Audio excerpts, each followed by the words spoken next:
Assalamualaikum warahmatullahi wabarakatuh.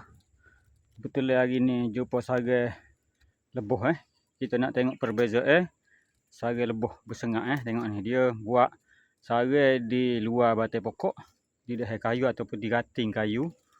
Okey, lagu tu. Okey. Tempat madu dia bentuk heksagon Okey, dia punya tempat bubuh madu dia tu warna putih. Okey.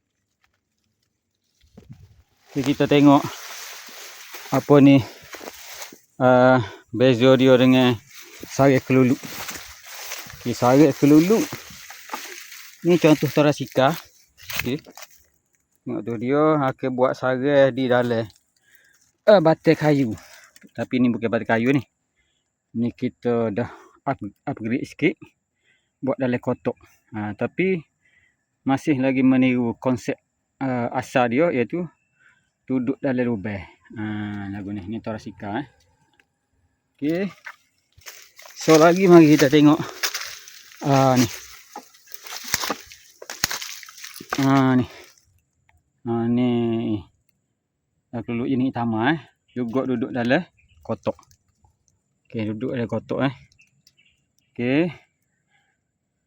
Maksudnya dia duduk dalam lubang juga ni baru masuk ni.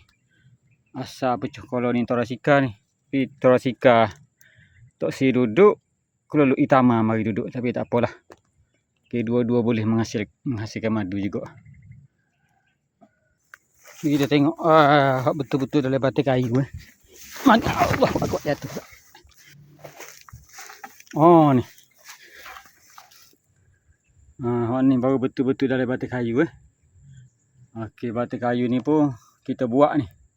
Batai kayu pokok akasia. Ni kulit dia. Okey, itulah perbezaan antara apa ni sarang keluluk dan sarang lebuh bersengat Okey, 013 24 35 354. Lokasi Pucuk Alas. Siapa-siapa nak beli madu keluluk asli.